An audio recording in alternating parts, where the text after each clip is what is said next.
Simple ಆಗಿ Andhra style Pappu ಯಾವ ರೀತಿ ಮಾಡ್ಕೋಬೋದು ಅನ್ನೋದನ್ನು ಈ ವಿಡಿಯೋದಲ್ಲಿ ಶೇರ್ ಮಾಡ್ಕೊಳ್ತಾ ಇದ್ದೀನಿ. ಸೊ ರೆಸಿಪಿ ಒಂದು ಮಾಡೋದು ತುಂಬಾ ಸುಲಭವಾಗಿರುತ್ತೆ, ಹಾಗೆ ಟೇಸ್ಟ್ ಒಂದು ತುಂಬಾ ಚೆನ್ನಾಗಿರುತ್ತೆ.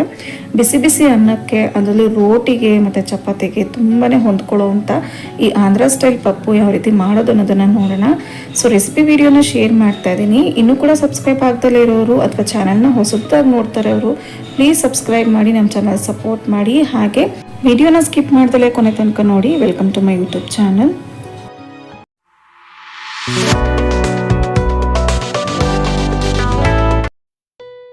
ಈ ಆಂಧ್ರ ಸ್ಟೈಲ್ ಪಪ್ಪು ಮಾಡೋದಕ್ಕೆ ಮೊದಲಿಗೆ 2 ಥರ ಬೇಳೆನ ನಾನು ಇಲ್ಲಿ ತೊಗೊಂಡಿರೋದು.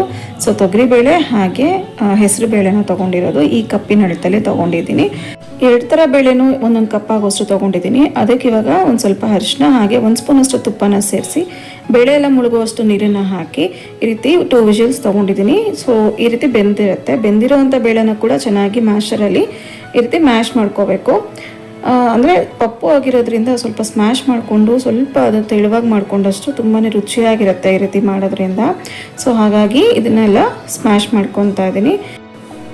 ಬೇಳೆನೆಲ್ಲ ಈ ರೀತಿ ಸ್ಮ್ಯಾಶ್ ಮಾಡಿ ರೆಡಿ ಮಾಡಿ ಇಟ್ಕೋಬೇಕು. ನಂತರ ಇವಾಗ ಒಗ್ಗರಣೆಗೆ ಒಂದು ಪಾತ್ರೆಗೆ 2 ಟೇಬಲ್ ಸ್ಪೂನಷ್ಟು ತುಪ್ಪ ಹಾಕೋತಾ ಇದ್ದೀನಿ. ತುಪ್ಪದಲ್ಲೇ ಒಗ್ಗರಣೆ ಮಾಡೋದ್ರಿಂದ ಪಪ್ಪುಗೆ ತುಂಬಾ ರುಚಿಯಾಗಿರುತ್ತೆ. ಆದಷ್ಟು ತುಪ್ಪದಲ್ಲೇ ಮಾಡ್ಕೊಳ್ಳಿ.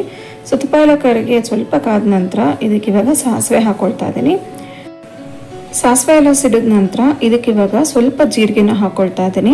ಹಾಗೆ ಇಲ್ಲಿ ಬೆಳ್ಳುಳ್ಳಿ ಬಿಡಿಸಿಟ್ಕೊಂಡಿರುವಂಥ ಬೆಳ್ಳುಳ್ಳಿನ ಸಣ್ಣದಾಗಿ ಹಚ್ಕೊಂಡು ಹಾಕ್ಕೊಳ್ತಾ ಇರೋದು. ಸೊ ಈ ರೀತಿ ಹಚ್ಚಾದರೂ ಹಾಕೋಬೋದು ಅಥವಾ ಜಜ್ಜಿ ಕೂಡ ಹಾಕೋಬೋದು. ಬೆಳ್ಳುಳ್ಳಿ ಒಂದು ಸ್ವಲ್ಪ ಜಾಸ್ತಿನೇ ಹಾಕ್ಕೊಳ್ತಾ ಇದ್ದೀನಿ. ಬೆಳ್ಳುಳ್ಳಿ ಹಾಕೋದ್ರಿಂದನೇ ಪಪ್ಪುಗೆ ಒಂದು ಒಳ್ಳೆ ಟೇಸ್ಟ್ ಬರುತ್ತೆ, ತುಂಬಾ ಚೆನ್ನಾಗಿರುತ್ತೆ. ಹಾಗೆ ಬೆಳ್ಳುಳ್ಳಿನ ಬಳಸ್ತಲೇ ಇರೋರು ಕೂಡ ಹಾಗೆ ಮಾಡ್ಕೋಬೋದು, ಬಟ್ ಬೆಳ್ಳುಳ್ಳಿ ಹಾಕ್ಕೊಂಡ್ರೆ ಟೇಸ್ಟ್ ಅಂತೂ ತುಂಬಾ ಚೆನ್ನಾಗಿರುತ್ತೆ.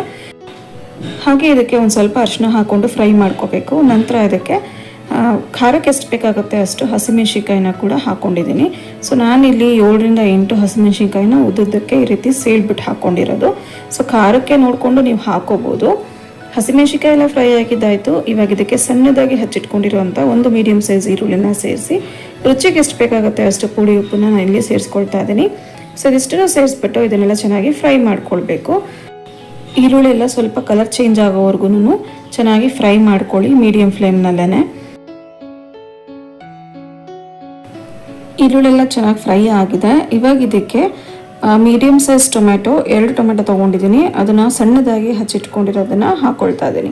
ಸೊ ಇಷ್ಟು ಹಾಕಿ ಇದನ್ನೆಲ್ಲ ಚೆನ್ನಾಗಿ ಮಿಕ್ಸ್ ಮಾಡ್ಕೊಳ್ಬೇಕು. ಹಾಗೆ ಟೊಮೆಟೊ ಎಲ್ಲ ಸಾಫ್ಟ್ ಆಗೋವರೆಗೂ ಒಂದು ಲಿಡ್ಡನ್ನು ಕ್ಲೋಸ್ ಮಾಡಿ ಬೇಯಿಸ್ಕೊಳ್ಬೇಕಾಗತ್ತೆ.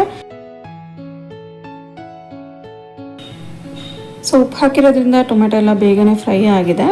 ಸೊ ನೋಡ್ತಾ ಇರ್ಬೋದು ಚೆನ್ನಾಗಿ ಸಾಫ್ಟ್ ಆಗಿದೆ. ಇವಾಗ ಇದಕ್ಕೆ ಹಚ್ಚಿಟ್ಕೊಂಡಿರೋಂಥ 2 ಥರ ಸೊಪ್ಪನ್ನ ಹಾಕ್ಕೊಳ್ಬೇಕು. ಒಂದು ಹಿಡಿಯಷ್ಟು ಮೆಂತ್ಯ ಸೊಪ್ಪು ತೊಗೊಂಡಿದ್ದೀನಿ. ಹಾಗೆ 1 ಕಟ್ಟಷ್ಟು ಪಾಲಕ್ ಸೊಪ್ಪನ್ನು ತೊಗೊಂಡಿರೋದು. ಸೊ ಎರಡನ್ನೂ ಕೂಡ ಆದಷ್ಟು ಸಣ್ಣದಾಗಿ ಹಚ್ಬಿಟ್ಟು ಹಾಕ್ಕೊಳ್ಬೇಕಾಗತ್ತೆ. ಸೊ ಇವಾಗ ಹಚ್ಚಿರುವಂಥ ಸೊಪ್ಪನ್ನೆಲ್ಲ ಒಗ್ಗರಣೆಗೆ ಸೇರಿಸ್ಕೊಳ್ತಾ ಇದ್ದೀನಿ. ಸೊ ಸೇರಿಸ್ಕೊಂಡು ಇದನ್ನೆಲ್ಲ ಚೆನ್ನಾಗಿ ಮಿಕ್ಸ್ ಮಾಡ್ಕೊಳ್ಬೇಕು.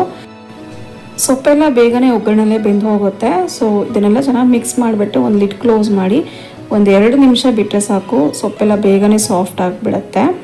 ಓಕೆ, ಇವಾಗ ನೋಡ್ತಾ ಇರ್ಬೋದು ಎಷ್ಟು ಚೆನ್ನಾಗಿ ಅದು ಬೆಂದಿದೆ. ಸೊ ನೀರು ಕೂಡ ಬಿಟ್ಟಿರುತ್ತೆ ಸೊಪ್ಪು ಹಾಕಿರೋದ್ರಿಂದ. ಸೊ ನೀರು ಕೂಡ ಬಿಟ್ಟಿರುತ್ತೆ. ಸೊ ಇವಾಗ ಇದಕ್ಕೆ ರೆಡಿ ಮಾಡಿ ಇಟ್ಕೊಂಡಿರೋವಂಥ ಬೇಳೆನ ಇದಕ್ಕೆ ಇವಾಗ ಸೇರಿಸ್ಕೊಳ್ಬೇಕು. ಸೊ ಆದಷ್ಟು ಗಟ್ಟಿಗೆ ಇರಬೇಕು, ಜಾಸ್ತಿ ನೀರನ್ನು ಸೇರಿಸೋದಕ್ಕೆ ಹೋಗಬಾರ್ದು. ಪಪ್ಪು ಆಗಿರೋದ್ರಿಂದ ಕನ್ಸಿಸ್ಟೆನ್ಸಿ ಗಟ್ಟಿಗಿದ್ರೇ ಚೆನ್ನಾಗಿರುತ್ತೆ. ನೀರನ್ನು ನೋಡಿಕೊಂಡು ಆ್ಯಡ್ ಮಾಡ್ಕೊಳ್ಳಿ.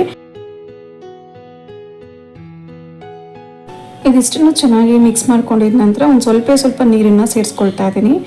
ಸೊ ಮಿಕ್ಕಿರೋವಂಥ ಬೇಳೆ ಏನಿರುತ್ತೆ ಕುಕ್ಕರಲ್ಲಿ ಅದ್ರ ಜೊತೆಗೆ ಒಂದು ಸ್ವಲ್ಪ ನೀರನ್ನು ಹಾಕಿ ಸೇರಿಸ್ಕೊಂಡಿರೋವಂಥದ್ದು. ನೋಡಿ ಈ ರೀತಿ ಕನ್ಸಿಸ್ಟೆನ್ಸಿ ಇದ್ದರೆ ಸಾಕು. ಆದಷ್ಟು ಸ್ವಲ್ಪ ಗಟ್ಟಿಗೆನೇ ಇರಬೇಕು. ರುಚಿಗಾಗೋಷ್ಟು ನೋಡಿಕೊಂಡು ಉಪ್ಪನ್ನ ಬೇಕಿದ್ರೆ ಸೇರಿಸ್ಕೋಬೋದು. ಇದಕ್ಕೆ ಇವಾಗ ಒಂದು ಗೋಲಿ ಗಾತ್ರದಷ್ಟು ಹುಣಸೆ ಹಣ್ಣನ್ನು ನೆನೆಸಿಟ್ಕೊಂಡಿದ್ದೆ.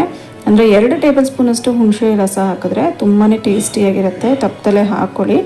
ಓಕೆ, ಇವಾಗ ಅದನ್ನು ಒಂದು ಕಡೆ ಕುದಿಯೋಕೆ ಇಟ್ಬಿಟ್ಟು ಇನ್ನೊಂದು ಕಡೆ ಒಗ್ಗರಣೆಗೆ ಒಂದು ಕಡೆಗೆ 1 ಸ್ಪೂನಷ್ಟು ತುಪ್ಪ ಹಾಕ್ಕೊಂಡಿದ್ದೀನಿ. ತುಪ್ಪ ಕಾದ ನಂತರ ಒಂದು ಸ್ವಲ್ಪ ಜೀರಿಗೆ, ನಂತರ ಸ್ಟವ್ ಆಫ್ ಮಾಡಿಬಿಟ್ಟು ಒಂದೇ ಬ್ಯಾಡಗಿ ಮೆಣಸಿನ್ಕಾಯಿ ಮುರಿದು ಹಾಕೋತಾ ಇದ್ದೀನಿ. ಹಾಗೆ ಒಂದು ಅರ್ಧ ಟೇಬಲ್ ಸ್ಪೂನಷ್ಟು ಹಚ್ಕಾರದ ಪುಡಿ ಮತ್ತು ಒಂದು ಸ್ವಲ್ಪ ಹಿಂಗನ್ನು ಹಾಕಿ ಇದನ್ನು ಜಸ್ಟ್ ಬಾಡಿಸ್ಕೊಳ್ಬೇಕಾಗತ್ತೆ. ಸ್ಟವ್ ಆಫ್ ಮಾಡಿ ಹಾಕ್ಕೊಳ್ಳಿ, ಇಲ್ಲಾಂದರೆ ಕಲರ್ ಚೇಂಜ್ ಆಗಿಬಿಡುತ್ತೆ ಮೆಣಸಿನ್ಕಾಯಿ ಪುಡಿದು. ಹಾಗಾಗಿ ಸೊ ನೆಕ್ಸ್ಟ್ ಈ ಒಗ್ಗರಣೆನ ಇವಾಗ ರೆಡಿಯಾಗಿರುವಂಥ ಪಪ್ಪುಗೆ ಸೇರಿಸ್ಕೊಂಡ್ರೆ ಆಯಿತು.